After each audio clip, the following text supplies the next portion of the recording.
Donc c'est pour ça que tu as voulu changer le monde? Oui, pour alors, préserver nos océans? Exactement, mais à notre échelle. Moi, c'est Alice Vacher. Mon truc à moi, c'est de comprendre comment les entreprises répondent aux enjeux du développement durable. Et dans cette vidéo, je suis partie à la rencontre d'entrepreneurs qui ont eu une idée un peu folle, mais qui s'inscrit dans cette démarche. Ces femmes et ces hommes, je les ai nommés les idéalistes. Lui, c'est Nicolas. Il a lancé avec 2 de ses amis une marque de surf éco-responsable. Ah bah là, c'est moi, dans mon nouvel ID Buzz Cargo. Enfin, celui que m'a prêté Volkswagen Utilitaire. C'est un peu comme un transporteur, mais en version 100% électrique et donc adapté aux exigences éco-responsables des entreprises d'aujourd'hui. Salut Nicolas, tu montes? Tiens, c'est toi qui vas conduire. Bienvenue à bord Nicolas. Merci beaucoup, merci de m'accueillir dans cette belle voiture là, qui est en tout cas très agréable, très spacieuse, et c'est rigolo parce que cette ID Buzz me fait penser au combi Volkswagen, qui est cultissime pour le surfeur, et on est content d'avoir le revival aujourd'hui avec nous. Ouais.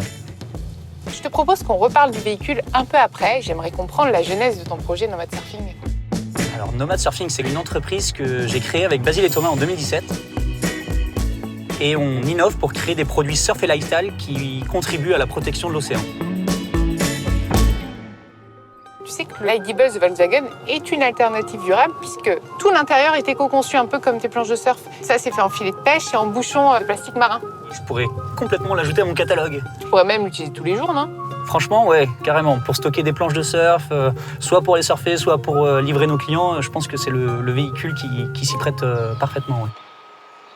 On va revenir sur Nomad Surfing. Comment t'es venue cette idée? L'idée, elle est venue de 2 choses. La première, c'était qu'on était tous les 3, Thomas, Basile et moi, mes 2 associés expatriés en Asie du Sud-Est, où on s'est rendu compte qu'on avait tendance à surfer littéralement dans des océans de plastique. Et la deuxième raison, c'était surtout ce qu'on appelle le paradoxe du surfeur. C'est que le surfeur a tendance à s'équiper avec des produits issus de l'industrie pétrochimique qui viennent de l'autre bout du monde. Et donc c'est un peu de ces 2 raisons-là qu'on a créé Nomad Surfing, pour proposer vraiment une alternative durable aux surfeurs. Et donc c'est pour ça que tu as voulu changer le monde? Oui, pour préserver nos océans? Exactement, mais à notre échelle. Oui, mais chaque geste compte. Hein. C'est vrai. Mais j'imagine que pour lancer une idée aussi audacieuse, tu as rencontré des freins, non? On a eu 2 principaux freins. On va dire que le premier, c'était vraiment de réindustrialiser des process qui étaient jusqu'à présent tous réalisés en Asie. Et le deuxième frein, ça a été la notoriété. On est dans une industrie qui n'a pas évolué depuis 50 ans. Et au début, on a eu beaucoup de portes fermées. Et aujourd'hui, la tendance s'est inversée parce qu'on est dans plus de 150 magasins. Et surtout, on commence à avoir des partenariats avec des grands groupes industriels du marché du surf. Et ça, franchement, c'est top. Ouais. On est ravis d'avoir inversé la tendance. Bon, Nicolas, mon cher idéaliste, c'est là que notre balade se termine. N'oublie pas de continuer à rêver et à nous faire rêver. Hein. En tout cas, c'était une super balade et je suis bien content de repartir avec mon ID Buzz tout à l'heure. Bah non, tu repars pas avec. Moi, je dois le rendre. Ah ouais? Tu me déposes là? Exactement.